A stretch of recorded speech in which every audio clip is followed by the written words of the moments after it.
Este show faz parte da Terceira Terra, um mundo inteiro de podcasts. Acesse terceiraterra.com e conheça nossos outros shows. O podcast de hoje foi trazido até você por Audible.com. Ganhe um audiolivro de graça para baixar e 30 dias para testar visitando www.audibletrial.com/Terceira Terra. São mais de 180 mil títulos para escolher e ouvir no seu iPhone, Android, Kindle ou MP3 Player. Diga. Então, vamos falar da ação. Não, eu só ia comentar uma outra coisa mas eu falo depois. Perdão, gente, o review tá né, meio um pouco perdido, mas faz tempo que eu não gravo. Então, eu paro o Chess, enferrujado. Siga o livro, Chess. Abre o PDF, siga o livro. Eu tô aqui, tô seguindo, prepare-se pra ação. Então, vamos lá. Now, roll for initiative, suckers!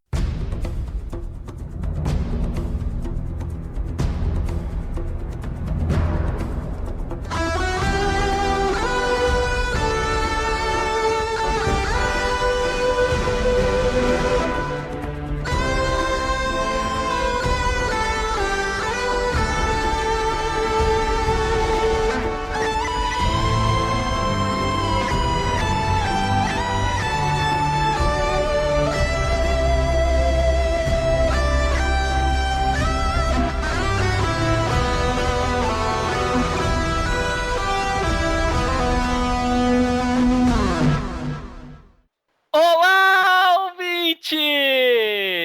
Olá, ouvintes! E fazia meses que eu não ouvia esse grito. É bom voltar a mestre... gravar. Eu sempre falo isso, né? É bom voltar a gravar. Verdade, né? Tipo, eu podia fazer isso com mais frequência. Tá virando um efeito, sabe? Seria bom, né? Tipo assim, você tem um podcast, você poderia lançar episódios com mais frequência. É verdade. Seria justo. Mas a gente dá um jeito. Então, é isso aí, ouvintes. Hoje nós estamos aqui no primeiro jabá oficial do Mestre. Acontece. No qual nós não ganhamos nenhum dinheiro, porém nós ganhamos, foi nos cedido o PDF traduzido em português do Brasil do jogo que nós vamos falar aqui hoje, que é o Monster of the Week, porque já que a gente vai falar da versão traduzida, porque eu falei em inglês, porque eu sou babaca, o Monstro da Semana. Então, a gente vai falar dele, vai fazer um review, é bom fazer esse disclaimer antes para vocês saberem, enfim, que a gente teve o livro PDF doado, muito embora tanto eu quanto o Victor já tivéssemos o PDF em inglês. Na real, a gente... Era um jogo que já estava nos nossos planos de fazer um review em algum momento, porque calhou de ser um jogo que nós... antes da gente pensar em fazer review, nós fizemos o nosso padrão escudo do mestre, né? Nós dois lemos e nós dois jogamos o jogo, né? O Chess mestrou e jogou, eu só joguei. Já estava meio que nos nossos planos. E com a saída do livro traduzido, uma versão nacional, a gente teve contato com isso e achou que seria um momento muito propício para trazer esse material para vocês, as nossas impressões, né? Contar um pouquinho para quem não conhece, tentar influenciar o bolso de vocês, talvez. Quem isso. Sabe? E acabou que funcionou muito bem, né? Nós tivemos acesso aí a essa versão traduzida, né?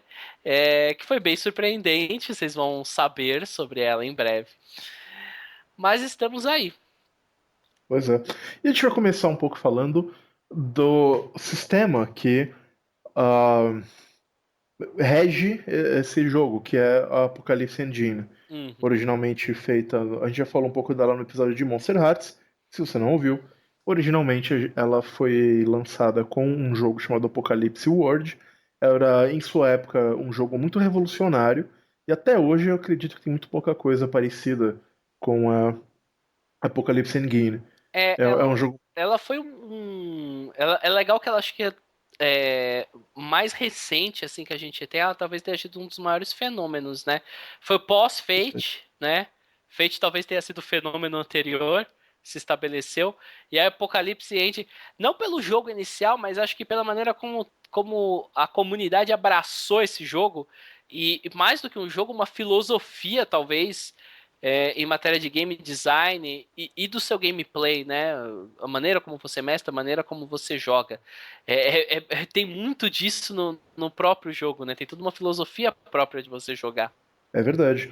E é curioso também que o jogo ele não explodiu com o Apocalypse World. O Apocalypse World ele veio depois, o sucesso veio depois, com o Dungeon World, que foi um jogo aí, até fantasia medieval, sempre chama mais gente, que aí teve uma repercussão muito maior. Que é outra que a gente podia fazer o review eventualmente aqui, né?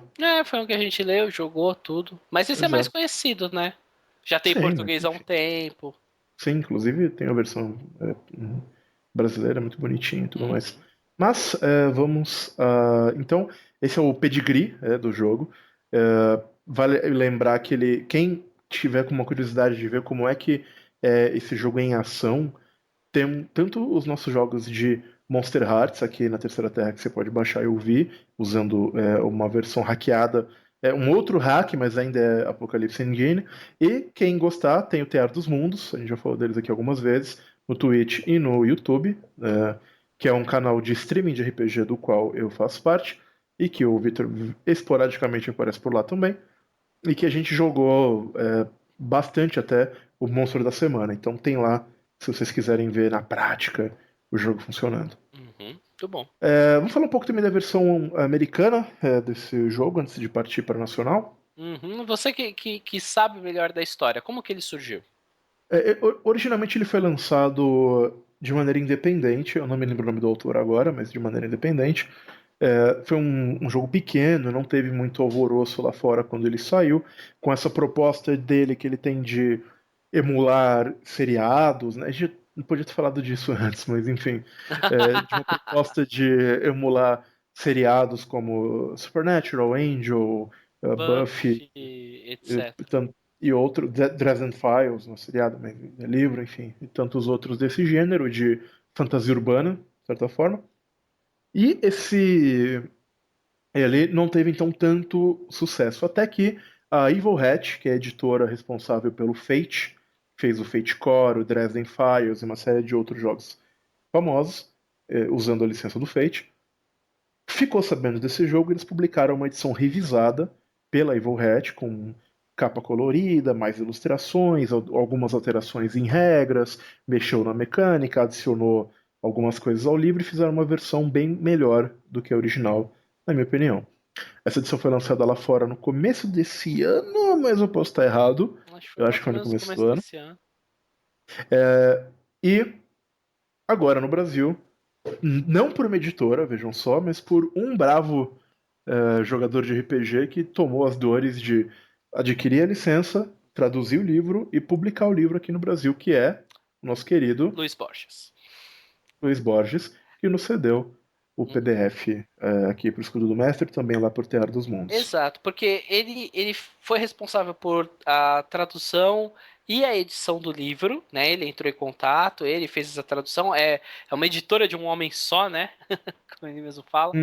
E ele colocou num site de print on demand, né? Então tem um sistema para você ter a sua cópia impressa do livro, ou você pode comprar somente o PDF, se você assim desejar. Mas vamos falar mais da versão impressa conforme a gente vai rodando. Exato. E acho que a gente pode também falar do que a gente não falou, da premissa. Do que se trata, jogo, né? Monster of the Week, né? Relevante, talvez. Que é o Monstro da Semana. Ele é um jogo onde você emula séries que tem essa premissa de você ter um monstro da semana, séries de fantasia urbana, se passando em cenários contemporâneos, onde você vai ter um grupo de pessoas que entra em contato com o sobrenatural, que caça o sobrenatural de uma certa forma. Exemplos na TV vão desde Buffy, né? Angel, que foi spin-off de Buffy, séries recentes que são sucesso.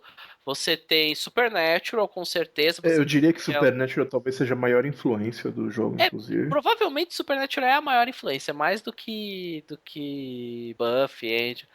Você tem aquela Green, Você tem Sleep Hollow, Dresden Files, que não é seriado, mas Dresden é Files, livro que e é uma tem série de uma... livros, e mais outros que o autor cita. Então é tudo nesse formato de fantasia urbana, você tem os seus personagens, eles podem ou não ter poderes, eles podem ser criaturas sobrenaturais ou não, eles podem ser pessoas totalmente mundanas, e eles vão entrar em contato com o sobrenatural, e é um jogo focado em ação. Acho que isso pode ser dito logo. Arquivo X também. É uma Arquivo coisa. X, de certa forma, sim. Arquivo X é uma coisa que você pode usar alguns arquétipos. Mas o próprio jogo cita Arquivo X como uma inspiração. Acho que é um jogo voltado para esse lado mais ação, aventura e aquele toquinho de terror, sabe? Sim, E nesse sentido, acho que nesse sentido, se você estiver pensando nessa linha para jogar esse jogo, você tá certo. pois exatamente. E dentro desse elemento de fantasia urbana, ele foca ainda mais como é tradução entre os jogos da linha do Apocalipse Endgame, elas têm um foco muito específico. E elas normalmente têm uma excelência muito grande dentro desse foco. E aqui esse foco é caçar esses monstros. Os jogadores, eles são caçadores altamente competentes, muitas vezes com poderes sobrenaturais, e bem armados e equipados para localizar, neutralizar e destruir essas ameaças. Não é um jogo de horror, não é um jogo de terror psicológico, você não é um jogo de cultura que você vai ficar louco e nada vai dar certo. É um jogo que você vai chutar a bunda dos monstros, distribuir a porrada. Não que não tenha tensão, mas a tensão que ele tem é tanto quanto tem no episódio de Supernatural, em que você sabe que eles podem ser feridos e passar por problemas, mas eles não, assim, No eles estão final numa das situação contas, de controle, de eles certa vão forma. vencer o monstro, eles têm chance, usando as artimanhas que tiverem, etc, né? Aham. Essa bem apegada. Você falou, cara, Supernatural talvez seja realmente a inspiração mais marcante, inclusive nos arquétipos, né? Isso dito, vamos lá para o livro? Vamos lá para o livro. A gente vai fazer o review como a gente costuma fazer aqui no Escudo do Mestre, falando um pouco do livro capítulo a capítulo. No final, a gente vai falar um pouco sobre a tradução e sobre as nossas experiências pessoais que a gente achou, de quando a gente jogou, mestrou, e, enfim. Uhum. Então, vamos lá? Beleza, então existem monstros lá fora. Que é como abre o jogo, né? O primeiro capítulo ele vai tratar, óbvio, sobre o que é o jogo, né? Ele vai trazer para vocês muito mais detalhado esses poucos minutos que a gente conversou até agora, quais são as inspirações, o que vocês vão Uhum. jogar, qual é o material que vocês devem ler, qual é o material que vocês devem assistir. Eles estruturam mais ou menos como é que é uma sessão de jogo, já dão umas pinceladas nesse aspecto, né? Sim. E um resuminho do que você vai encontrar no decorrer do livro, certo? Exatamente. Uma boa introdução para, enfim, os jogadores saberem do que se trata e como Eu acho que o. a coisa mais importante é isso mesmo, que você não tá. Você não tá em tanta desvantagem com o sobrenatural, né? Isso aqui não é Cthulhu, onde você vai ter que fugir, etc, né? Você pode ter um personagem mais ou menos competente em enfrentar um monstro cara a cara. Mas, Exatamente. no geral, você tem recursos para enfrentá-lo. Sejam esses recursos combativos ou conhecimento, por exemplo. É um recurso que pode ser Exato. utilizado. Como bom jogo da Apocalypse Engine, ele se baseia no conceito de movimentos, não é? Uhum, uhum. Ele. Se bem que eu tô me adiantando um pouco, talvez. Você tá. Se você vai puxar os movimentos, você tá. Não, não, é verdade. Então, bom, feito o passado capítulo de introdução, em que ele comenta, isso eu acho bastante importante, ele comenta como é a estrutura do jogo, a estrutura do livro, perdão. O livro ele é dividido bem claramente entre uma parte para os jogadores e uma parte para o narrador. Uhum. Isso é bastante interessante, eu acho, na hora de você criar personagens, delimita o que você tem que ler, se você vai só jogar. Eu gosto, o mestre fica bem ciente também do que é material específico para ele. Eu acho esse tipo de divisão muito boa quando eu vejo um livro de RPG, então Show, acho que né? vale a pena dar uma elogiada. E O capítulo depois, o primeiro, é o capítulo dos caçadores. Já começa direto com os personagens e aí beleza, tudo bem, a gente entendemos do que se trata, o que o jogo nos oferece então para jogar, com o que vamos jogar esse monstro da semana, né? E aí ele traz os arquétipos de personagem que são os caçadores no formato de playbook, né, que a gente já está acostumado dos outros jogos da Apocalypse Engine, que vai trazer uma série de pequenas escolhas para o personagem, para dar para ele um feeling melhor, seja do visual do seu personagem, seja do que ele pensa, seja algumas pequenas customizações que você pode ter, relações com outros personagens, vai ser tudo apresentado na forma de playbook. Bom, quais são os caçadores, né? Você tem o Arcano, que é um mago treinado, um personagem que utiliza magias, etc. E eles dão como exemplo o Harry Dresden, do Dresden Files, e até mesmo a Willow, em Buffy.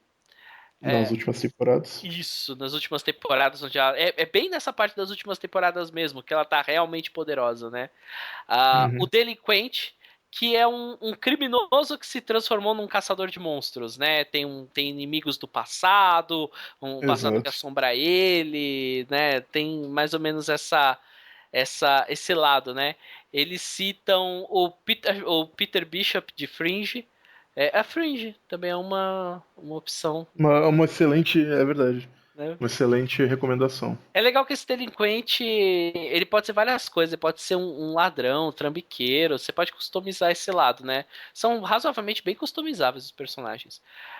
Você tem o Divino, que é um agente de um poder superior. Ele é um enviado de uma força maior. Ele tem um plano, né? Que ele é um caçador poderoso, ele é cheio de habilidades diferentes, poderes, etc. E ele tem geralmente ele tem um plano, uma agenda, né? Que pode estar a favor do jogo ou não. É um personagem bem legal para isso. Exato. Um exemplo bem bacana é o Castiel do Supernatural. Exato. E se você construir um pouquinho diferente, o Michael Carpenter do Dresden, que é o paladino mais awesome de todos os paladinos. Eu nunca vou dar os exemplos de Dresden porque eu não li Dresden. Eu li um livro, cara, eu preciso muito ler. É preciso, que é foda. Eu tenho que corrigir essa falha do meu caráter. Você tem o Escolhido, que, cara, o Escolhido é a Buffy. Você é uma pessoa especial, predestinada, etc. Você tem uma missão e no jogo isso é importante, você tem um destino a cumprir. Isso vai ser importante, inclusive, mecanicamente para o seu personagem. Você tem o Especialista, que é um cara que é um caçador que ele tem o conhecimento, ele sabe tudo sobre monstros e magia, né? Ele conhece os segredos, ele é um cara que está inativo há muito tempo, etc. Em Supernatural tem o Bob, né? O tio Bob, o Bob Singer, que quer fazer esse estilo. Em Buffy tinha o Giles, né? Que era o mentor do grupo, esse lado. Você tem o Iniciado, que é um membro de uma seita de matadores de monstro, né? Um cara treinado para lutar e usar magia. Um cara de uma organização ancestral que jurou combater os monstros, essas coisas todas que você tem por aí. Isso. E a gente tem como exemplo os Wardens de Dresden Files. A gente tem um outro bom exemplo que eu pensei agora, a família... Esqueci o nome da família agora, de Teen Wolf, os caçadores. Os Argent. Os Argents de Teen Wolf. É verdade, os Argents de Teen Wolf. Só a gente não entende os conceitos de Teen Wolf, né? É legal que esse iniciado, ele é o cara que ele tá numa seita. Ele não é o cara que é tipo de uma agência do governo que é especializado em caçar monstro. Para isso vai ter um cara mais tarde. Ele tem esse lado meio místico, né? Bem de seita mesmo. Você vai ter um injustiçado, que é o cara movido pela vingança. É o cara que os monstros fuderam a vida dele e ele tá caçando monstros pela vingança, para se vingar de um tipo específico de um monstro ou de um monstro específico. E aqui você tem os irmãos Winchester de Supernatural. O quinto essencial disso, né? Acho que... Exatamente. Você tem o Lunático, que é uma pessoa... Teórico da conspiração. O teórico da conspiração, né? O cara que que acredita em várias coisas, aquelas teorias que ninguém crê, né? E é o Mulder em Arquivo X. Sim, é o Mulder É em o Arquivo Mulder X. em Arquivo X, é o lunático. Você tem o Monstruoso, que ele é um monstro que tá lutando do lado dos mocinhos, né? Por N motivos. Acho que eu sempre vou pensar em Angel quando eu penso no Angel, o Spike, o Spike, o, poderia ser. todos os vampiros de True Blood. Todos os vampiros de True Blood, ponto. Mas tem sei lá, no Teen Wolf, os lobisomens. Seria bem. É que Teen Wolf já é uma série com monstros, né? É foda. Mas tem mortais ali no meio, então Mas o você foco poderia é pegar a maior parte dos caras em Teen Wolf, pronto. verdade. Em Dresden você tem Ai meu Deus, esqueci o nome do personagem agora. É o irmão do Dresden, esqueci o nome dele agora. Enfim, no Dresden tem também. Isso é spoiler? O quê? Que o Dresden tem o irmão dele é um monstro? Maybe. Sorry! Meu Deus! Ok. Sorry! Sorry! Ai, meu Deus. Você tem o Mundano. Thomas. Você tem o Um Mundano. personagem totalmente misterioso, eu não disse o que ele é ou é capaz de fazer. Que o Mundano é uma pessoa comum, né? É um caçador que o foco dele vai ser o social, vai ser lidar com outras pessoas, vai ser mais ou menos essa pegada. Se você pensar no Xander de Buffy, acho que você vai estar mais ou menos na linha certa, né? Por aqui que a banda toca. Você tem o profissional, agora sim, um cara de um empregado de uma agência governamental, paramilitar, o raio que o parta, que é um cara que é bom em trabalhar em equipe, tem uma retaguarda, tem equipamentos, é bom de briga. Quase todo mundo tem esse negócio de bom de briga. Que, sei lá, o pessoal cita, no livro ele cita o Riley de Buffy, mas eu acho que é um personagem meio só pra quem é fã pra conhecer, né? Os outros o pessoal conhece melhor. E tem a Olivia do Fringe. Você assistia Fringe? Não assistia. Cara, eu conheço muito pouco de Fringe, velho. Eu assisti. A Lu viu um bom pedaço, Nossa, eu mas assisti eu acho que não. 4 episódios de Fringe. Eu fui esperando, tipo assim, um Arquivo X, sabe? E não era. Não é meu estilo. Aí eu parei. Bom, você tem o Sinistro, que é uma pessoa com poderes mágicos ou psíquicos, mas que são estranhos, assustadores e que não estão. O cara não tem muito controle sobre esses poderes, né? Esse arquétipo de personagem.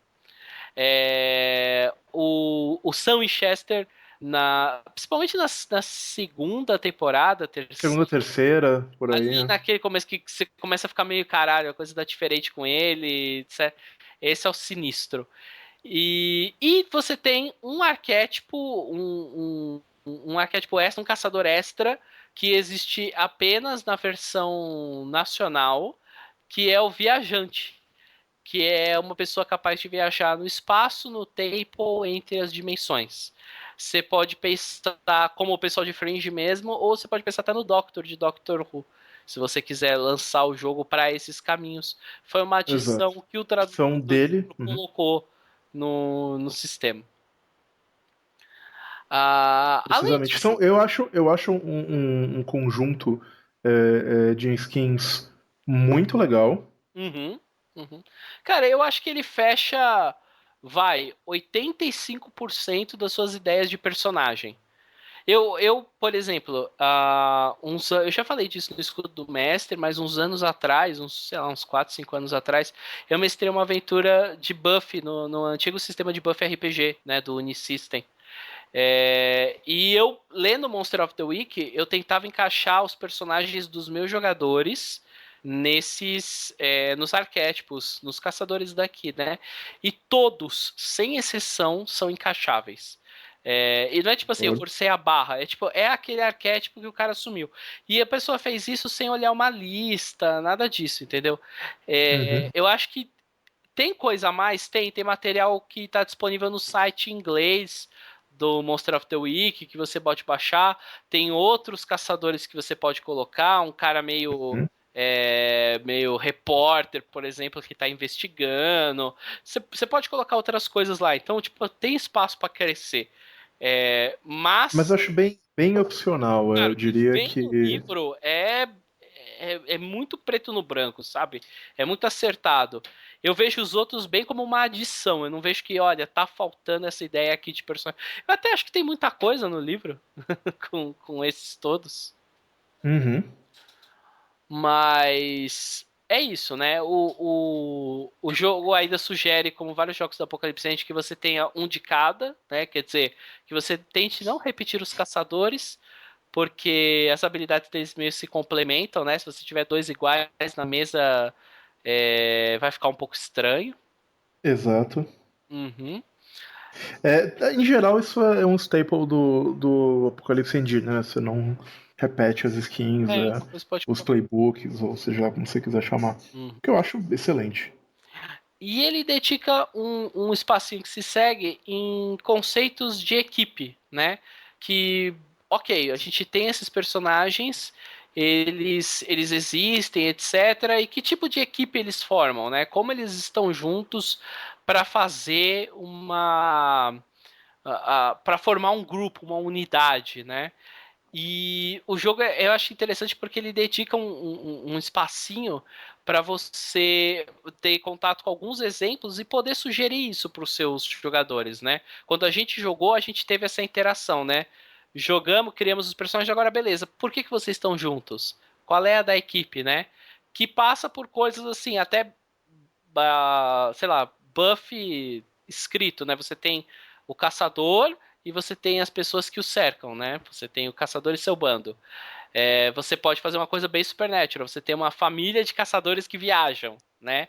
Você pode Uhum. ter todos a serviço de uma ordem ou um grupo que vai fazer isso. Você pode ter uma equipe de casos inexplicados, né? É a equipe do Arquivo X que está dedicada a estudar esses fenômenos.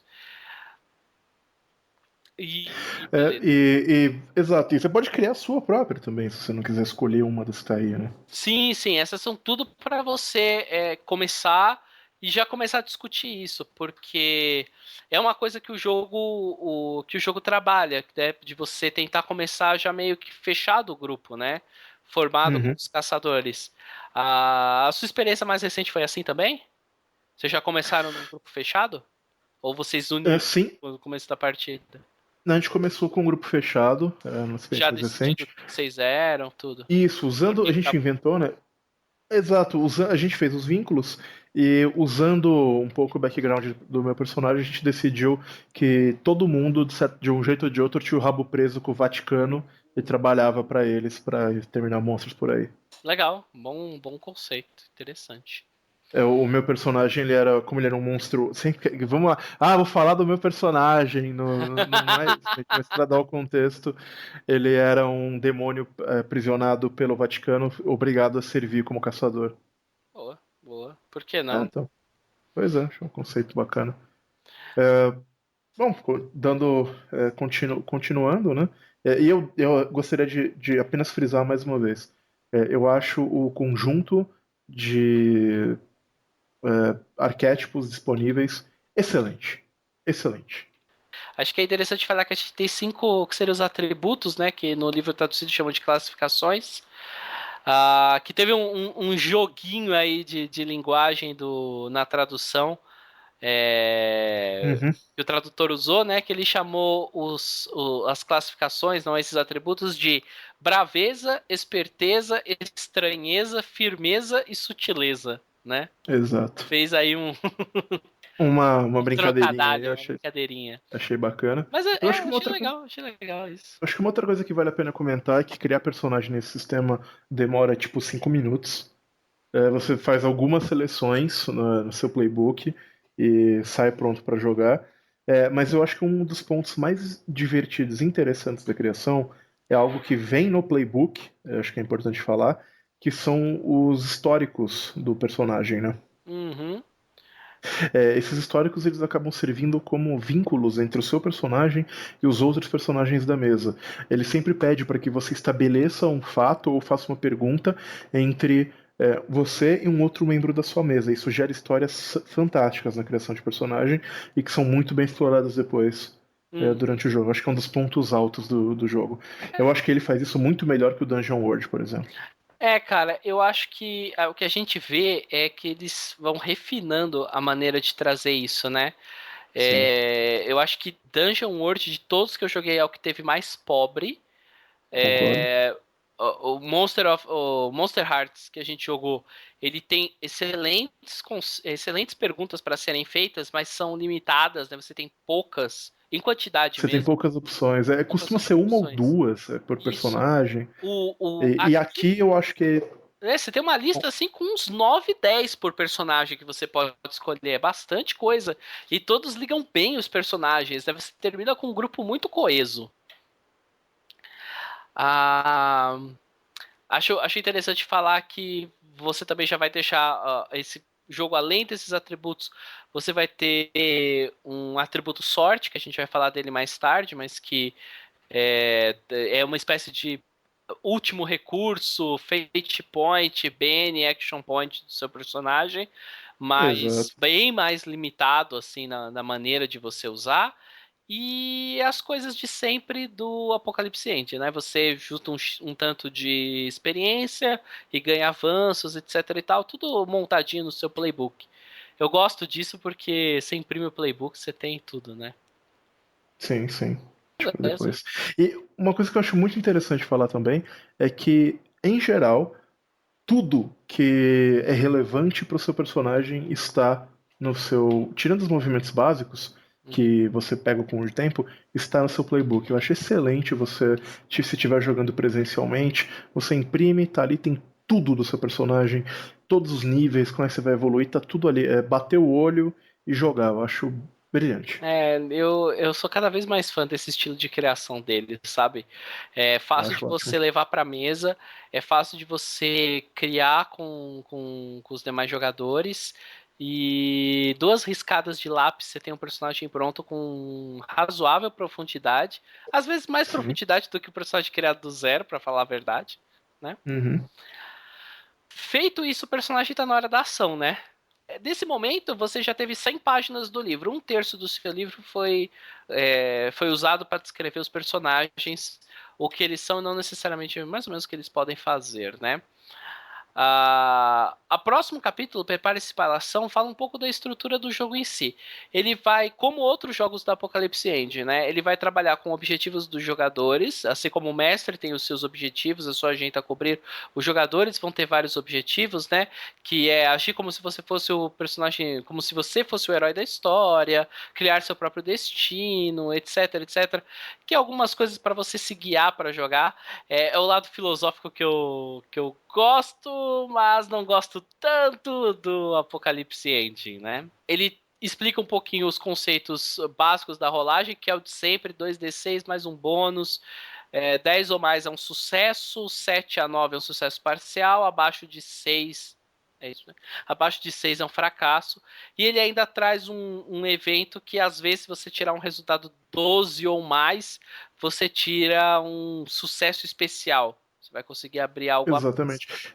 Se você tiver o devido, eu vou dizer, não é sempre que você tira um 12. Você precisa ter um personagem mais evoluído, né? Tem Você gastando pontos algumas parados, você restrições, mas abre essa possibilidade.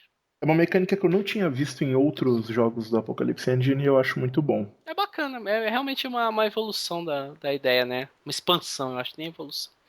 Mas aí você vai para os movimentos básicos, ok? Como é que você age no jogo? Para quem jogou já jogou jogos ou viu os nossos jogos de outras pessoas da Apocalipse End, você sabe que eles têm muito essa coisa de que a ficção manda, né? Hum, Para fazer alguma coisa, faça alguma coisa. Quer dizer, descreva a sua ação e a gente vai tentar encaixar ela numa série de movimentos padronizados. É interessante que esses movimentos, eles têm a finalidade de guiar a história para o rumo, guiar a aventura para a linha primordial da onde ela segue, entendeu? Antigamente eu pensava que quando um jogo da Apocalipse End eu queria ter uma ação e não estava nos movimentos, eu achava que era uma falha do jogo. Que eu quero ter uma ação X e aquilo não está nos movimentos. Hoje em dia eu penso que se eu estou tomando uma decisão que os movimentos básicos não representam, talvez eu esteja saindo um pouco do escopo do que o jogo se propõe a fazer. Mas é uma visão minha. E aí, quais são os movimentos desse sistema, né? Você tem o agir sob pressão, que é um movimento meio coringa, né? Você vai fazer uma ação específica com algum perigo que te impede de se concentrar naquilo, né? Sim. É um movimento coringa, né, do Apocalipse Engine. Todo jogo tem, que você acaba usando. Quando você Enfim, não quando sabe você não mais sabe o que encaixar, fazer. você põe o agir sob pressão. Você tem o dar uma mão, que essencialmente é você ajudar o outro caçador, ajudar o que ele tá fazendo, tentar dar um bônus na rolagem dele, né? Sim, sempre útil. Você... Agora, a gente tem talvez um movimento que dá a cara do Monstro da Semana, que é o Investigar um Mistério. Investigar um mistério. Esse é um movimento da revolta. Ele é um pouquinho diferente. Com esse movimento, ele tem uma lista de perguntas, e dependendo do seu resultado, você pode fazer uma dessas perguntas para o seu mestre, que deverá responder de acordo com a capacidade que a situação em que você está tem de responder essa pergunta. Uhum. Eu, particularmente, acho um movimento muito delicado de ser usado. Eu acho uma boa ideia, mas eu acho difícil de ser aplicado, vamos colocar assim. As perguntas que vocês podem fazer para o ouvinte ter uma ideia são coisas como: o que aconteceu aqui? Que tipo de criatura é essa? O que pode ferir essa criatura? Para onde ela foi? O que ela vai fazer em seguida? Então são perguntas que vão guiar o jogo, mas que são complexas do mestre não é responder sem entregar a história. Não é isso que eu quero dizer. Uhum. É achar uma maneira coerente de responder aquilo. Porque, teoricamente, esse jogo é mais do que você chegar, olhar uma poça de sangue e só olhar a poça de sangue. Cheguei, olhei uma poça de sangue. Aí rola os dados, estou investigando o mistério. Mestre, Exato. Que criatura é essa? E aí o mestre, mas é isso, você olhou a poça, você não... como você vai descobrir esse tipo de resposta, né? Você a partir de uma usou o sangue da criatura no ritual, você fez algum tipo de teste bioquímico ali no local, você analisou o padrão da mancha do sangue que espirrou na parede, esse inimigo deve ser forte, não sei o quê. Então é um pouco complexo assim de você encaixar... principalmente se você estiver num grupo que não é muito proativo, que não tá. Que talvez não esteja se apoiando demais na rolagem do dado e menos na descrição da ação. Certo? Acho que é mais ou menos essa a ideia, né? Você que mestrou, que teve um impacto mais forte com isso. Na parte do mestre, ele te dá guidelines para você usar esse movimento de uma maneira mais sutil. O que ele tenta te dizer é: você tem que tentar responder essa pergunta dentro do que for razoável a partir do que o jogador fez. Olhei a poça de sangue, o que é o monstro? Você não consegue. Você tem que responder. Isso você não tem como saber. Agora, se o cara falar, eu sou um vampiro, eu vou experimentar o sangue da criatura, eu tô tentando assim ver se eu já tive algum contato com esse tipo de criatura. Qual é a criatura? Aí eu posso responder, a criatura é tal coisa, e aí eu estabeleço junto com o jogador que ele já encontrou essa criatura antes, por exemplo. Ou então, o jogador é um cientista, o cientista não, né? O Giles da vida, como a gente tinha falado, né? E ele resolve fazer um experimento com o sangue da criatura e aplicar diversas técnicas de caçador de monstros que ele conhece e ver qual é o tipo da reação que o sangue causa. Aí você consegue responder essa pergunta. O problema é que isso não fica muito claro para o jogador. E o jogador tem que ter isso muito firme na cabeça dele na hora de usar esse movimento. Ele tem que saber pensar dessa forma, de que a resposta que ele vai ter depende da circunstância que ele criar para obter essa resposta. Isso não fica óbvio a princípio. Quando eu mestrei, eu tive muita dificuldade com isso, porque nenhum dos meus jogadores pegou essa ideia a princípio. O pessoal ficou muito confuso ao usar essa mecânica. Depende muito da maneira como o jogador vai pôr a frase. Quando eu joguei, sabendo disso, dessa informação que eu tenho, que por ter mestrado e por ter o livro completo, eu pude usar esse movimento dessa forma e eu tive resultados muito melhores. E aí acho que o pessoal pegou um pouco também no tranco e viu como é que foi. Então eu acho que tem essa dificuldade, talvez, em explicar como funciona, mas uma vez explicado, o movimento funciona muito bem dentro de um contexto de um jogo como esse. Ele traz na própria descrição, né, falando que o guardião é o nome pelo qual o mestre é chamado nesse jogo, né? Que o guardião pode perguntar para o jogador como você pode descobrir isso, né? Como você está fazendo para descobrir isso? Se o jogador não tiver uma boa resposta, aliás, o tema é uma boa resposta, não é uma resposta qualquer, uma resposta condizente com a ficção que está sendo criada naquele momento, né? Então, no caso, o jogador em si deveria escolher outra pergunta, né? Então, a própria descrição do movimento traz isso. Eu, quando joguei a primeira vez, foi um movimento esse e outros foram movimentos que me frustraram um pouco, porque eu estava vindo numa linha que eu queria mais poder narrativo para os jogadores. Eu queria poder fazer a pergunta e eu mesmo dar a resposta, entendeu? Eu achava que esse jogo era um jogo que todo mundo começa, sei lá, o mestre define uma situação inicial, tipo, a criatura matou alguém, e nem o mestre sabe que criatura é essa, nem os jogadores, e conforme a gente fosse tirando os resultados no dado, e cada um contribuindo, a gente ia construir essa história. Não é isso que é esse jogo. Não. Ele é um jogo que exige no nível do Apocalipse End, ele exige um certo preparo do mestre. Exige que o mestre tenha preparado. A gente vai falar disso mais quando chegar no capítulo do mestre. Mas que ele tenha preparado o mistério, que ele tenha as pistas, que ele tenha um desenrolar de aventura mais ou menos pronto, né? Não é nada de outro mundo, mas é mais do que outros jogos que usam o mesmo sistema. Beleza? Exatamente. E bom, vamos partir pro próximo. Manipular alguém, né? Que é Também, dizer para uma pessoa o que você quer que ela faça, né? Exato. Eu gosto bastante da maneira como isso funciona aqui, porque é aquela coisa, se você te tira um resultado excelente, ela vai pedir, a pessoa vai fazer o que você pediu. Mas se você não tira um resultado tão excelente, ou se o seu pedido é muito absurdo, ela vai pedir um contra-cheque para você fazer isso. E às vezes, eu gostei disso na sessão que eu joguei recentemente. Teve uma hora que eu estava tentando convencer uma assistente social em um orfanato a fornecer alguns arquivos daquele orfanato pra gente. Eu rolei. Eu rolei um 7-9, foi um sucesso parcial. Então ela falou, não, mas ela pegou os papéis, mas ficou meio na dúvida, assim. E o mestre falou, o que você fala que seria capaz de convencê-la, de dar esse empurrão final? Você precisa de algo mais. A personagem poderia ter dito, eu quero X antes disso, mas ali o mestre pediu, me dá um algo a mais, me dá um motivo a mais para tentar encaixar nessa cena. E aí a gente teve uma ideia e o jogo continuou. Também achei um uso muito bom da maneira como manipular alguém tá nesse sistema que ele pedir essa contraprestação. Eu achei legal.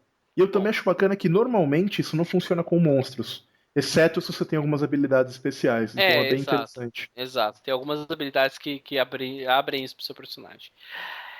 Se tudo mais falhou, partir para a porrada. Que é o seu move genérico do combate, né? Aqui acho que ele é bem... Ele é bem... Se você jogou Apocalypse World ou jogou Dungeon World, você sabe muito bem o que está fazendo. O sucesso causa o dano, às vezes no sucesso parcial você vai tomar um dano de volta. É bem essa linha de jogo, né? E num 10 ou mais você pode escolher causar mais dano, menos dano, empurrar o oponente, etc. Uma série de coisas. Depois você tem o Perceber uma Enrascada, que é um move muito parecido com Investigar um Mistério. É um move... Uma coisa que eu acho, só voltar um pouquinho no partir pra porrada antes, uma coisa que não tem diferente de outros jogos que eu vi do Apocalypse Engine é que aqui você sempre toma dano. Boa. Você pode tomar menos dano. Pode reduzir. Porque em geral, quando você tem esses movimentos no Apocalypse Engine, quando você tira um 10 ou mais, foi assim no Monster Hearts, foi assim no Dungeon World. Você pode escolher não tomar Você dano. pode escolher não tomar dano de volta, né? Porque o combate tem essa dinâmica. Aqui não. Você sempre toma dano de volta. Você pode escolher tomar menos. E o que deixa os combates, eu diria, mais perigosos, de certa forma. Eles são mais rápidos o e quanto que mais você aguenta perigosos. de dano não é muito, né? 7 de São dano, seu personagem. 8. 8? 8. Mas você tem a mecânica da sorte também, que dá uma. No geral você tem isso. Seu personagem não é tão difícil de cair, né? Mas você tem Exato. mecânicas para evitar a morte, etc. Exato. O Perceber uma Enrascada, como você dizia, mais um desses que usam perguntas, Sim. e é bem interessante também, mas novamente exige esse know-how de como ser utilizado. É mais ou menos coisas como qual é a maior ameaça presente, qual é a melhor maneira de entrar num lugar, de sair de um lugar, entendeu? A melhor Uhum. forma de proteger as vítimas. E você ganha bônus, né, para agir de acordo com essa resposta. Se é um jogo sobre caçadores de monstro, pressupõe que você está salvando alguém deles. Então você tem um movimento de proteger alguém, né? Que é um movimento que eu acho particularmente muito maneiro pelas coisas que ele faz e pelo que ele propõe e pelo que ele guia o seu personagem a fazer, mas que apareceu pouco quando eu joguei. A gente não protegia muitas pessoas, né? É verdade. A gente teve alguns problemas Teve nesse esse lado. aspecto. E você tem um outro move coringa muito bom, que é usar magia. Ponto. Esse move é excelente, eu adoro esse Esse movimento. move é muito legal. E dependendo de como você, como mestre, vai limitar esse uso, vai determinar muito sobre as capacidades que o quanto sobrenatural fantástico vai ser o seu jogo. E eu vou falar por quê. Porque uma das opções desse move, ele é um move genérico. Ele tem uma série. Você faz uma magia, ele tem uma lista de coisas que você pode Você tem uma lista fazer de efeitos que você pode conseguir e com a sua dependendo da sua magia. rolagem você tem que adicionar defeitos, que seriam Exato. custos, né, coisas para fazer a magia. Perfeito. Eles costumam ser, como eu vou dizer, eles costumam ser efeitos bem abstratos, mas tem um deles que é fazer algo além das capacidades humanas. Esse é o movimento-chave. Dependendo de. Isso tem que ter uma explicação, uma conversa entre o mestre e os jogadores de até onde esse movimento vai. Porque o que eu posso fazer com isso? Eu posso pular um prédio além das capacidades humanas. E talvez isso faça sentido. Tem, sei lá, em Vampire Diaries os vampiros pulam prédios. Então, ou voam, enfim. Isso depende do que você. Eu não lembro se vampiros e Vampire Diaries vão. Em True Blood eles vão. Então tem isso. Pô. Então depende do quanto você quer que o seu jogo seja pé no chão ou fantástico. Então, acima das capacidades humanas, pode ser, sei lá, socar através de concreto, pode ser ter sentidos de um gato, ou um faro afiado como um cachorro, ou algo completamente diferente disso, mas é importante limitar e conversar sobre isso. Uhum. Se você quiser, se você tá atrás de uma magia que tá além desse escopo desse movimento ou dessa lista de habilidades, você ainda tem um recurso, que é a magia grandiosa. Exatamente. A magia grandiosa é como um movimento, mas não tem rolagem de dado. Ele é algo que qualquer um pode fazer. Em Buffy tinha muito isso.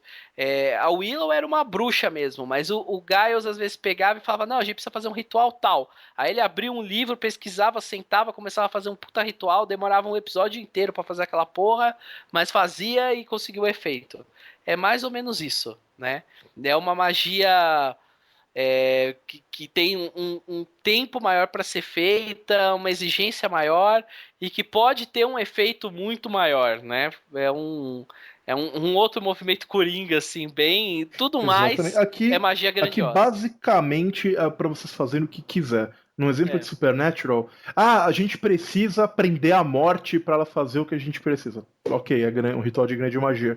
A gente precisa abrir um portal para o céu para salvar um cara que morreu. Efeito de grande magia. Qualquer coisa, efeito de grande magia. Sempre. A gente precisa curar um cara que foi feito por vampirismo. Efeito de grande magia. E isso, enfim, vai ter aventuras inteiras que vão girar em torno de obter os ingredientes, equipamentos e afins para realizar esse ritual. Eu acho excelente. Capítulo de combate agora, né? O combate, ele tenta ser muito narrativo, usando aquele conceito de tags. Então, a sua arma ela vai dar uma quantidade de dano, e dependendo das características delas, ela vai ter tags que vão mudar a maneira como você vai narrar esse dano. Esses descritores vão falar, por exemplo, sua arma é de prata, ou ela tem que ser recarregada, ou ela é barulhenta. Ou ela causa dano muito severo. Ou ela causa dano muito severo. São coisas que vão Faz influenciar barulho. a ficção do jogo, né? Exatamente. Uhum. Ele tem regras para cura, para retornar à vida, mas enfim, são combates. Que eu acho que não vale a pena a gente entrar. Assim, Exato. acho que de impressão do combate, depois de ter jogado, eu acho que ele é um combate, no geral, ele é simples nas rolagens de dado que você quer fazer. Ele abre muita opção para você, ao mesmo tempo que ele é simples por causa da rolagem, ele abre muitas opções, inclusive estratégicas até certo ponto, como levar a criatura de um lugar para o outro, proteger uma pessoa, etc. Né? Acho que tem isso. Eu acho que ele não reinventa nenhuma roda. Não é um nossa, que puta combate diferente de tudo que mais de qualquer outro sistema que trabalha com esse mesmo gênero. Ele vai trazer aquele combate bacana para você, com regras mais simples e que flui mais fácil. Por isso eu acho ele muito gostoso. Mas não acho ele necessariamente assim, como eu falei, reinventar a roda, algo muito fenomenal. Você vê alguma coisa muito de diferente do combate que você gostaria de destacar?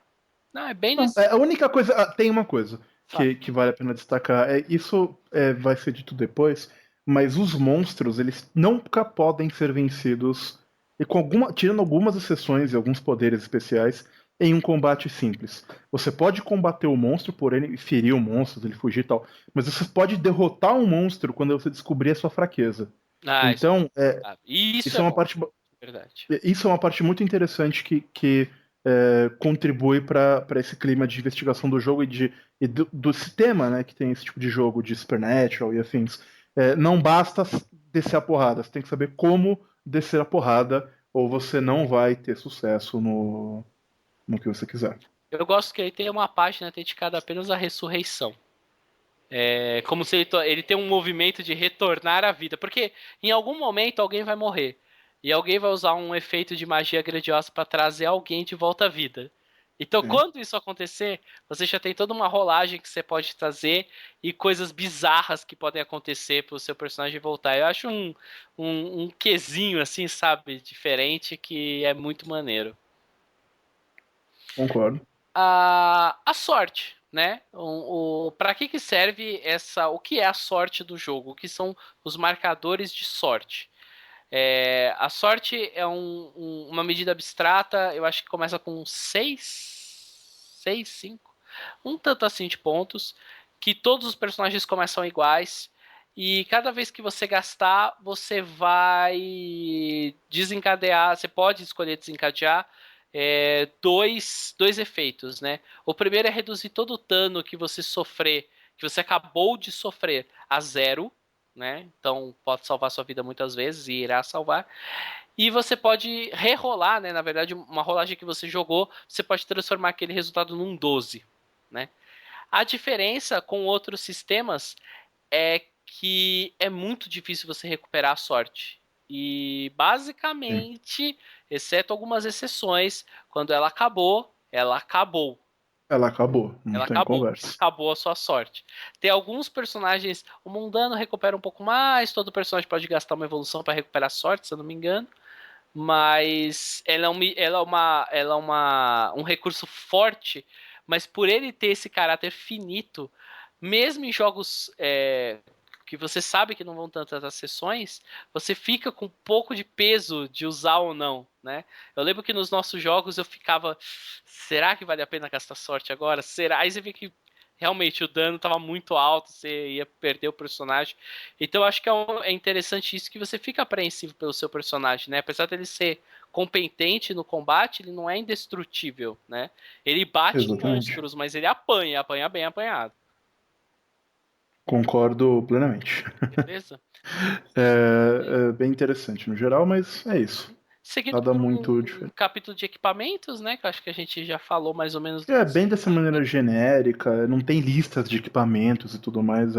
É mais enfim, você descreve o equipamento, aplica lá os descritores e tá tranquilo. Fala sobre E subir de nível, XP, essas coisas, que é eu bem gosto que o tranquilo XP também. é ganho, em vez de outros jogos do Apocalipse onde que você ganha XP de uma falha, de uma rolagem, etc. Mas ganha também. Você, você, você pode ganhar ou não, né? São dois sistemas que você escolhe um para usar. Ah, sim, exatamente. Né? Você pode usar esse sistema, ou você pode usar um sistema de fazer perguntas no final da sessão, que você concluiu o mistério, você salvou alguém da morte certa, você aprendeu alguma coisa importante sobre o mundo, e com Uhum, base nas respostas que forem afirmativas, você ganha 1 ou 2 pontos de experiência, que é uma medida boa por jogo, né? Por sessão de exato. jogo. Ele tem umas melhorias avançadas. Lembrando que a cada 5 você passa de nível, por assim dizer. Depois de um determinado vezes que você passa de nível, você também pode comprar melhorias avançadas para fazer aqueles personagens mais poderosos. Eventualmente você tem acesso a esse tipo de coisa. Uhum. Uma coisa que é bem comum do Fate também, ele traz depois, é, ele tenta fazer um roteirinho assim de como jogar com o seu personagem. Bem interessante. Pra quem é Uhum. iniciante, esse tipo de coisa. E mais ou menos aqui chegando na metade do livro, você termina o capítulo voltado aos caçadores. É isso que você tem, que você pode. Essa divisão, né? Que você pode deixar para os jogadores lerem os personagens, como fazer os movimentos, como evoluir de nível e bora pra ação. E aí vem a outra metade dedicada exclusivamente ao guardião, ao mestre do jogo, certo? Certo. Para quem tá acostumado, ele vai começar com ele vai começar com algumas diretrizes gerais, né? Vai falar coisas como, por exemplo, esse é um jogo sobre os caçadores e não sobre o mistério, e essas dicas de mestre, né?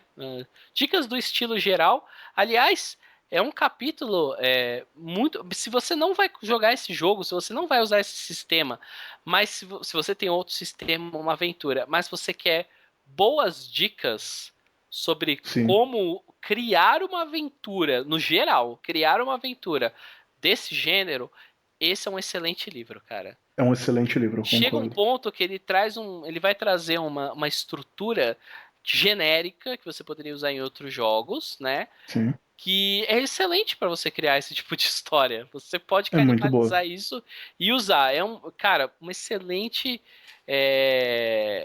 sessão do mestre, né? Eu não vai, a gente não vai entrar em detalhes da sessão do mestre, acho que não é Não, acho que não necessário. faz necessário. Mas ela basta dizer que ela é excelente. É, Tem um mistério introdutório que eu acho muito bom nesse tipo de livro, para você ter aquele feeling de mais ou menos qual é o jeito que o jogo foi pensado para ser jogado. Não significa que você precisa jogar desse jeito, mas ele te dá um exemplo do básico do que esse jogo é capaz de fazer, e é muito bom.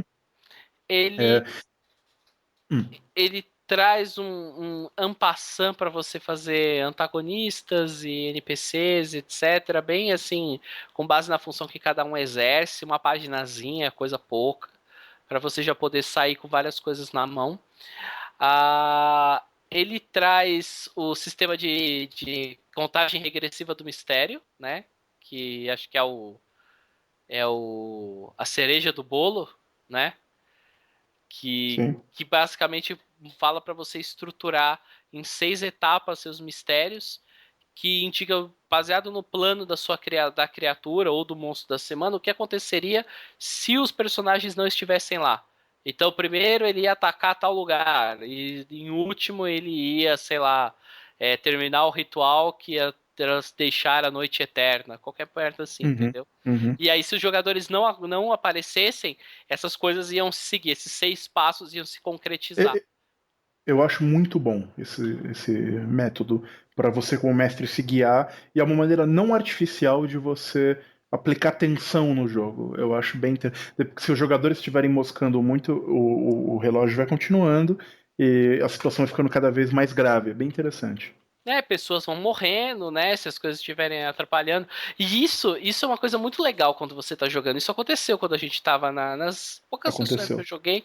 Aconteceu. Sim. Você tinha esse feeling que você, às vezes, foi pro lugar não muito indicado, ou tava se desviando muito da aventura. Pau, acontecia alguma coisa que alguém morria, alguma grande tragédia, e aí você, caralho, tá, isso tá avançando, a gente não tá conseguindo segurar. Sim. E por aí vai, né?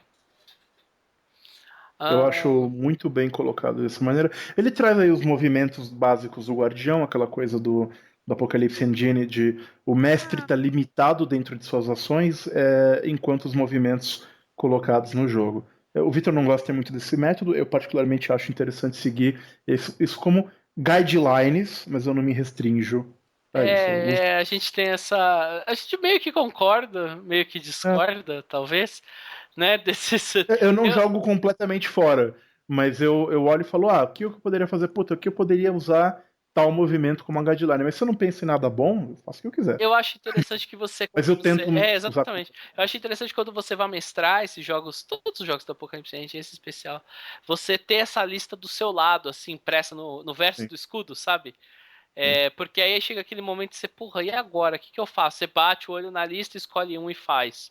Sim. Mas é só para isso que eu uso, tá? Sou contraventor. E. Ele fala depois sobre como jogar, que é aquele negócio que eu falei, né, de como o mestre deve interpretar os movimentos dos jogadores. É bastante elucidador para esse tipo de, enfim, como eu falei lá do movimento de investigação. Enfim, Uhum. excelente, excelente é, capítulo de mestre. E uma coisa que ele faz, e que eu acho que mais jogos deviam fazer, ele te dá dicas de como você fazer a sua cena, como você fazer o framing da cena, como você colocar os. Pelo menos uma cena de abertura impactante, algumas coisas assim. É um conselho que às vezes passam batido por muitos jogos, eu acho muito bom. Cara, sabe que os jogos do Apocalipse a gente tem? A maioria dos livros tem, e eu acho muito útil, cara. É o momento que Hum. eles falam assim, a primeira sessão. Eles Sim, dão uns sim, guidelines para você fazer a sua primeira sessão de jogo. E eles colocam o que for exatamente. importante. É, Quantos jogos a gente jogou que ficou só na primeira sessão, sabe? Ele sinto que você dá aquela lida, ele ajuda a cristalizar para você como você vai como você vai fazer o jogo, como é que você vai apresentar as mecânicas mais importantes do que é o jogo, empolgar os jogadores, empolgar a si mesmo, né? Para não pegar o jogo e de repente se perder numa minúcia, num detalhe besta e não extrair dele o máximo de diversão, né? Exatamente. Uhum. É, Continuando no capítulo do Guardião, tem o trecho que você queria comentar, que é a parte do entrando no mistério, que você faz os movimentos de início de mistério. Exatamente, várias classes têm isso. Você recebe uma comunicação do seu agência, você fala com o seu superior, você investiga alguma coisa, você tem algum conhecimento prévio. No começo da sessão, todo mundo que tem esses movimentos faz uma rolagem e eles já vão começar a sessão podendo, em algum momento, perguntar algo sobre o mistério. Não é na hora, não necessariamente eles sabem aquilo na hora, mas quando o pessoal empacar no mistério, eles podem chegar e falar: eu tinha falado com a minha agência e a minha agência me informou o quê? E aí você pode fazer uma pergunta e descobrir os fatos. É bem legal para você desempacar o mistério se os jogadores eventualmente ficarem Tem mais movimentos presos. específicos, né, que você joga do Sim. Divino, que tem o que ele entra em contato com o plano, né, para aquela sessão, né, ele Deus recebe ou uma whatever que missão seja. especial, ele recebe Uhum. uma missão especial para aquela sessão. O Divino é um puta personagem maneiro, eu acho. Eu acho legal pra caralho também. Muito, muito bacana. É, Ele vai trazer mais maneiras, agora pensando em campanha, de você estruturar arcos narrativos da sua história. Ele vai trazer modelos de arcos, isso é bem legal, que ele traz um modelo grande de vários arcos, como tipo, um mal ancestral ressurge. Aí ele conta várias coisas. O fim dos dias. Aí ele conta, ele deixa, né, nessa estrutura dele de passos de o que aconteceria se os jogadores, se os personagens não interferissem, ele coloca isso num arco maior. Então você pode usar isso por uma escala micro da sua sessão daquele dia, e você pode usar por uma escala macro de um grande arco de histórias, uma campanha inteira, né? Exato. E ele tem depois um excelente capítulo de como você criar os seus monstros e seus lacaios, e NPCs, e locações, e locais que você vai usar. É muito bem feito. É até meio um bestiáriozinho, né? Já com vários monstros aí pra você. Sim, sim. E com regras muito interessantes de como inventar um monstro completamente diferente. E ele termina com uma aventura, outra aventura, essa um pouco maior. Uhum. Falando sobre o. Termina não, né? Mas tem depois um pouco maior, fala sobre você construir a mitologia do seu jogo. Muito bem. Eu gosto muito dessa parte do mestre desse jogo no geral. Tem pouca coisa. Eu acho ela boa, mas assim, já trazendo uma criticazinha, eu acho ela. Eu acho que ela faz muito vai e vem, sabe? Faz. Eu acho que ela começa a falar, aí ela traz um exemplo de aventura, aí ela volta e como estruturar a primeira sessão. Aí ela fala de como fazer o seu arco, aí ela fala de como encerrar a primeira sessão, aí ela traz exemplo de criação dos monstros que ela já comentou no começo, aí ela traz uma aventura grande. Eu acho que é meio desconexo, assim. Você vai ler e você vai conseguir extrair o que você quer. Mas eu, pessoalmente, agruparia a informação de uma maneira um pouco mais coesa, né? Uns blocos mais coesos e menos vai e vem na minha história, né? Eu acho válido. Uhum. Que mais? Customizando, acho que é isso. E vai terminar um jogo com inspirações, né? Com como você meio que usar crossover com outros jogos, né, para tentar tirar ideias, e depois uma série de filmes, livros, uma bibliografia, quadrinho, outros jogos de RPG, né? Sim, É sim. legal que ele lembra de citar fontes como Unknown Arms, que é um puta jogo maneiro, mas que hoje em dia tá super desconhecido. Até GURPS Horror, né? E etc. Call of Cthulhu e tal. Sim, sim. E termina o livro com isso, né? São 360 e poucas páginas de livro ilustrado, preto e branco, né? Boas ilustrações, bem evocativas, eu gosto bastante delas. Boas. Embora preto e branca são bem feitas. Eu acho ele um livro bom, não é toda a página, não é super rico de ilustração, mas as ilustrações que tem são muito não é boas. exato, não é aquele livro lindo, mas não é um livro inconstante. As ilustrações são sempre constantes, são bem feitas. E as ilustrações meio que trabalham com alguns arquétipozinhos, né? Você vê aquela personagem que representa o divino, e ela tá em várias páginas, assim, fazendo Sempre, vários exatamente. movimentos, e no final do livro e tal. Então você vê como se fosse um personagem daquele livro se repetindo. Que nem Pathfinder fazia, né? Com aqueles. Como é que era o nome? Icons de Pathfinder, não lembro. Que era tipo o guerreiro, a Bárbara. Um Exatamente. nomezinho pra isso, né? Os icônicos, eu chamava, né? Icônicos mesmo, né? Os icônicos, né? Muito bom. Então é isso, gente. Ficamos por aqui? Aliás, ficamos por aqui com o livro. Vamos O continuar livro, o review. calma. Falando das nossas impressões. Da tradução primeiro, talvez? Da tradução acho que é uma boa falar. O que você achou da tradução, Chess? Eu achei uma tradução melhor do que o esperado. É uma pessoa só. É um trabalho, um livro de 300 páginas. É um trabalho complexo. Eu esperava, sinceramente, eu esperava bem mais, não defeitos, mas falhas, ou enfim, coisinhas para fazer um nitpicking aqui ou ali. Eu não achei. O livro, considerando um projeto de uma pessoa só, e mesmo que não fosse, comparado com livros que outras editoras fazem, como Devir, por exemplo, é uma tradução muito boa. Ele teve um cuidado de manter uma coerência com os termos e com o que se espera do jogo. Enfim, ele foi uma tradução bastante competente. Um livro, eu também fiquei um pouco preocupado na tradução, porque ele tem uma série de conceitos muito específicos e diferentes do que do RPG mais tradicional. Mas ele conseguiu explicar esses conceitos de uma maneira muito fluida, Uhum. e ficou muito, muito bem explicado. Então, eu achei uma tradução excelente. Muito boa. Eu acho que eu tive o mesmo problema que você. O mesmo problema não, a mesma opinião que você no começo.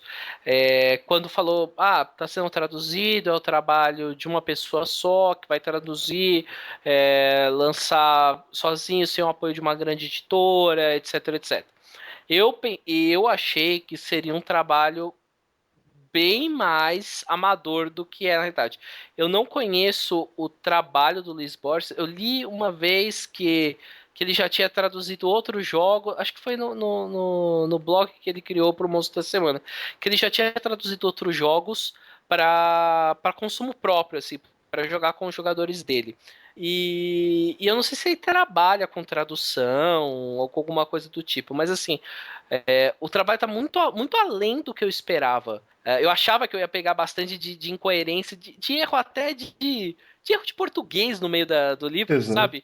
De problema de diagramação, de falta de uma revisão do Aliás, muito bem revisor. diagramado o livro. Sim, muito bem feito, revisadinho, nada grosseiro que eu peguei, assim, também não fui nitpicking, Eu lendo, não li o livro caçando inteiro. coisa.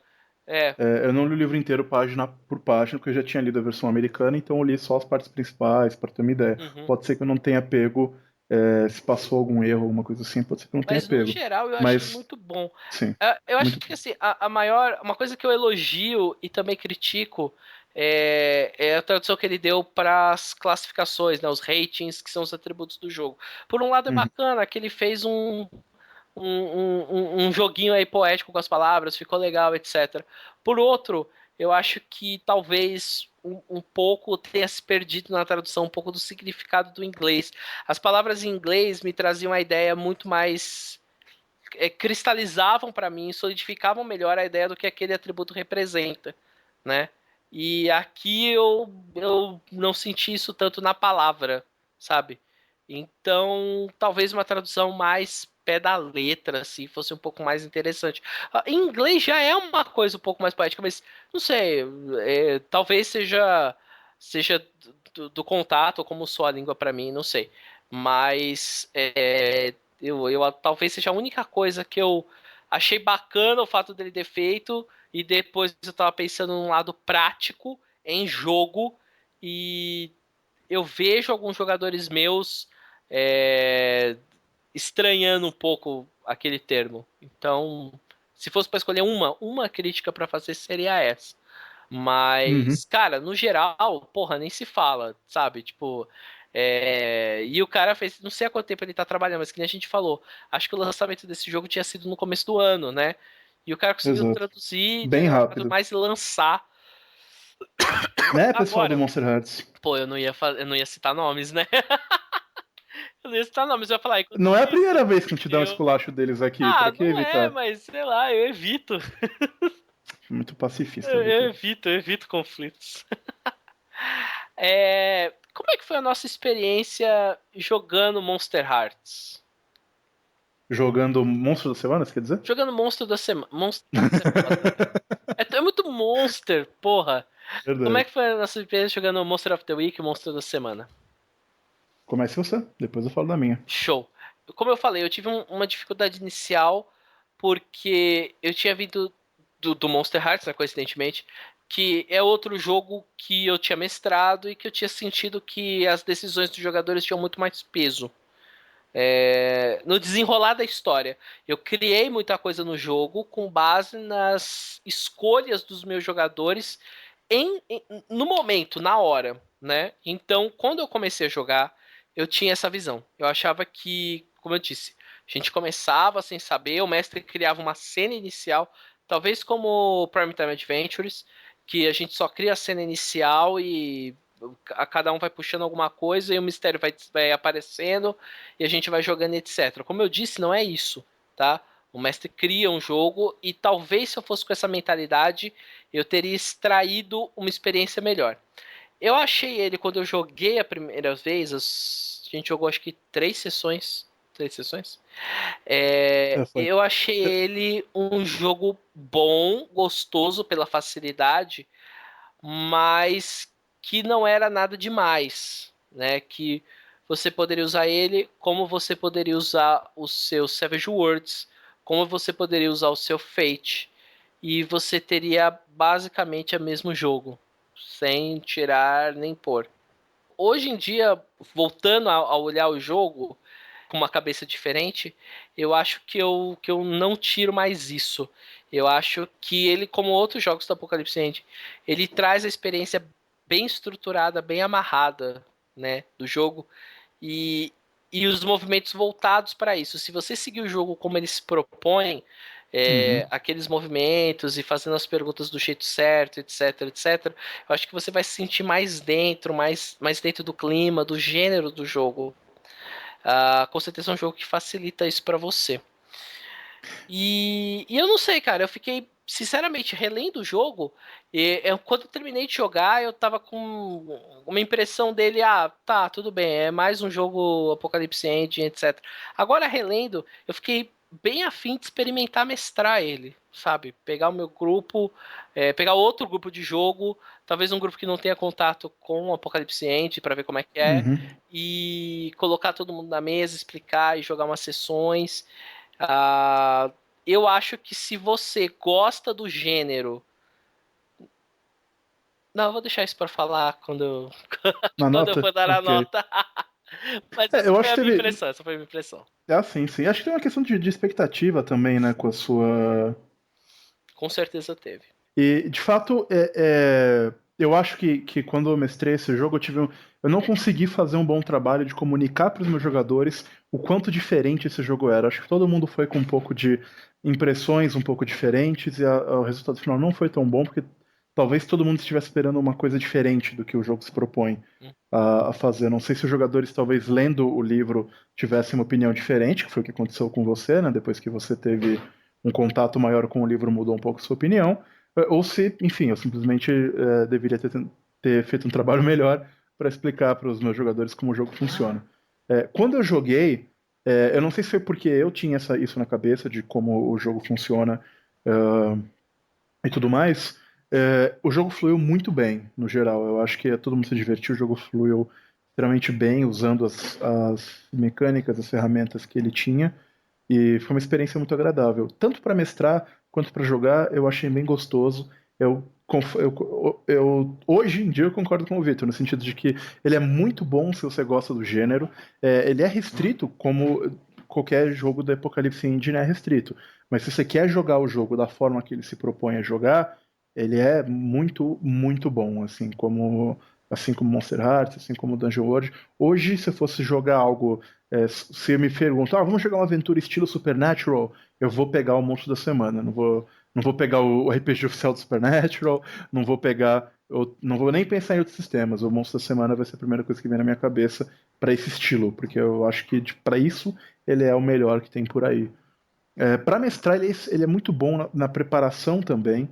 Ele é bem light, você só precisa preparar pouquinha coisa, as capacidades do monstro, alguns cenários, alguns NPCs, o, aquele countdown, esqueci como é que ficou o termo em português, mas Contagem regressiva. a contagem regressiva de eventos que vão acontecendo, e pronto, em, sei lá, meia hora você prepara um jogo e o jogo vai ficar legal. E ele além de ter essa questão de ação, ele tem muito forte essa questão de investigação, feita de uma maneira, se os jogadores internalizarem o jeito de usar movimentos como investigar um mistério e perceber uma enrascada, ele é um jogo de investigação muito bom. Talvez eu não. Sei lá, antigamente eu achava o Ganchu um jogo muito bom para investigação. Hoje em dia tem alguns problemas com ele, mas eu acho que esse jogo ele consegue se igualar ou ficar próximo com um sistema Ganchu, assim, em qualidade para fazer um sistema de investigação e afins. Então, vamos para nota? Vamos lá? Esse momento. Eu gosto de dar nota porque a minha mente trabalha muito com isso, né? Eu faço ranking. Pra quem não me conhece, eu tô sempre fazendo top 5, top 10 de coisas na minha vida particular e no meu trabalho, essas coisas. Mas é meio childish, né? Essa coisa de dar uma nota resumindo num número, né? É meio infantil, meio pueril. Mas, enfim, vamos lá. Momento da nota. O que você daria? Olha, dito isso, o quanto eu gosto do jogo, a proposta que ele tem, é, as experiências que eu tive com ele, assim, as poucas críticas que eu tenho, não existem críticas, eu daria para esse jogo um sólido 8,5.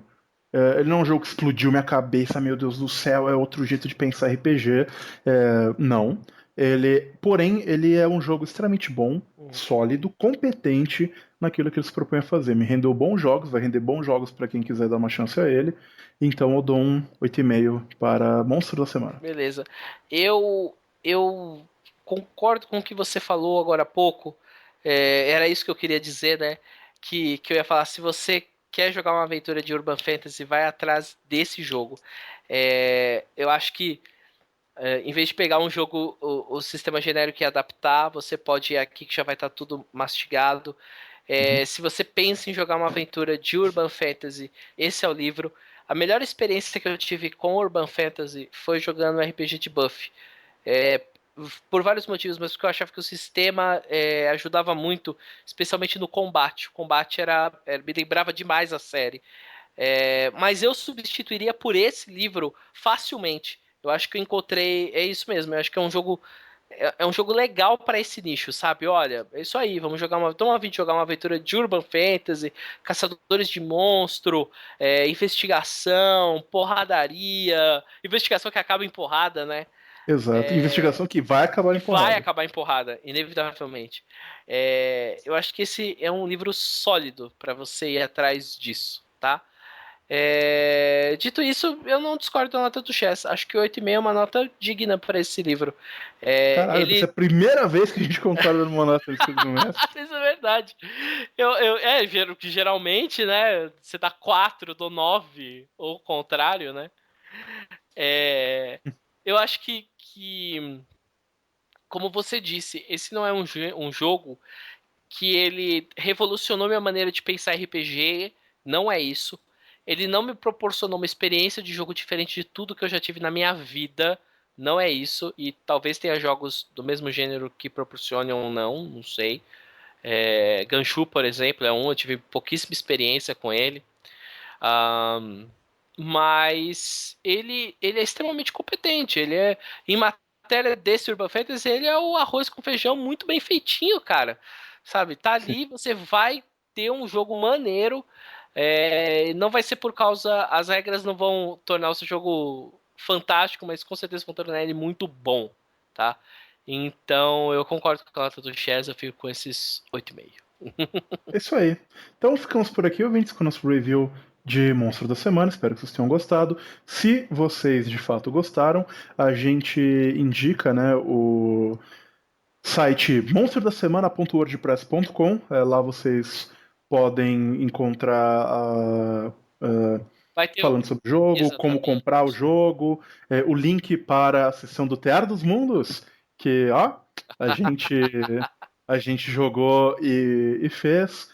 O unboxing da versão física, tem um monte de coisa lá, se quiser comprar, tudo mais. Lembrando que você pode comprar a versão impressa ou em PDF. A impressa, se você quiser ver no próprio blog do Monstro da Semana Blogspot, você vai... Não, Monstro da Semana Blogspot não, WordPress, né?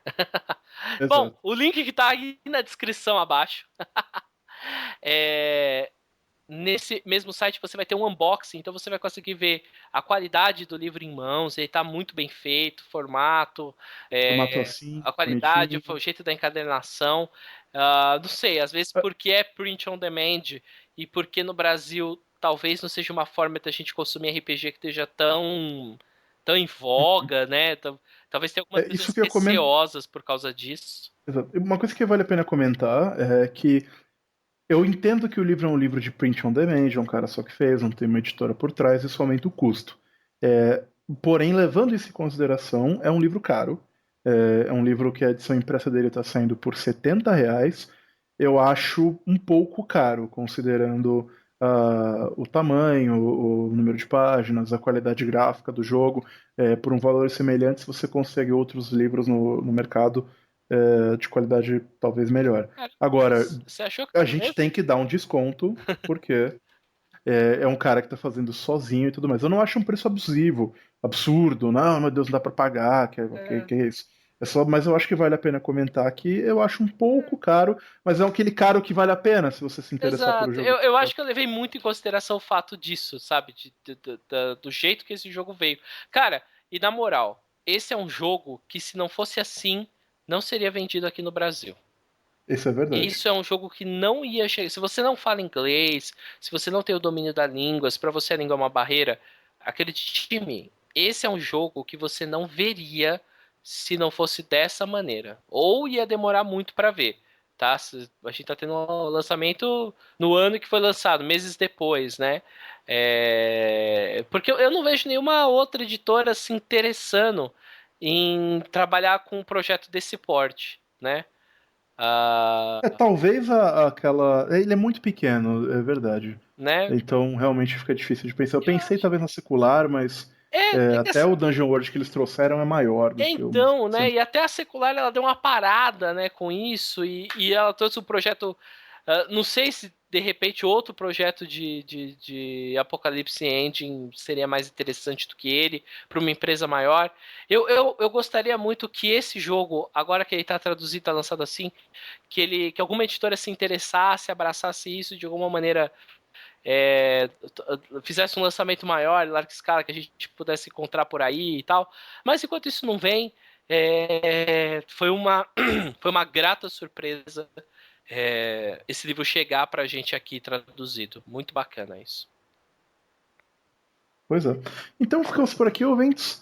E a gente vai colocar o link no post, né, Vitor? Sim, sim. Todos os links que Esse nós comentamos, onde comprar, Exato, o vídeos, site. Tear dos Mundos, se você quiser conhecer um pouquinho mais do jogo. Vocês têm Exato. A umas gente ainda vai jogar mais 4, 5 duas sessões. Ainda vai sessões, ter mais 2 sessões, tal, com pelo o menos. chess Né? jogando, o chess mestrando, tem chess pra todo mundo, tá? Tem chance para todo mundo. E vamos então para o nosso ferramenta. Então, ouvintes, até a próxima e lembrem-se sempre, podem até haver podcasts melhores por aí. Ah, eu fiquei com tantas na cabeça, cara. Eu tô indeciso agora. Eu tô indeciso entre. Mas só no Escuto Mestre a gente tem um jogo tão bom que o Vitor e o Chess concordaram com a nota pela primeira vez. Eu tô Aham. indeciso entre. Só aqui nós temos o Monstro da Semana em português, que seria clássico. Eu não sei, são tantas escolhas. Eu queria fazer algum com estranheza e braveza, sabe? Tipo, só aqui a gente faz um review. Não sei, eu queria usar isso de alguma maneira. São muitas ideias, eu não consigo escolher uma. Então, só aqui você tem o Vitor indeciso, que não sabe o que é, Como encerrar o não podcast, sabe né? como encerrar o podcast. Tá certo, Então é ouvinte? isso, ouvintes. Ficamos por aqui. Então tá Até a bom. próxima e Até mais. tchau. Tchau, tchau, ouvinte.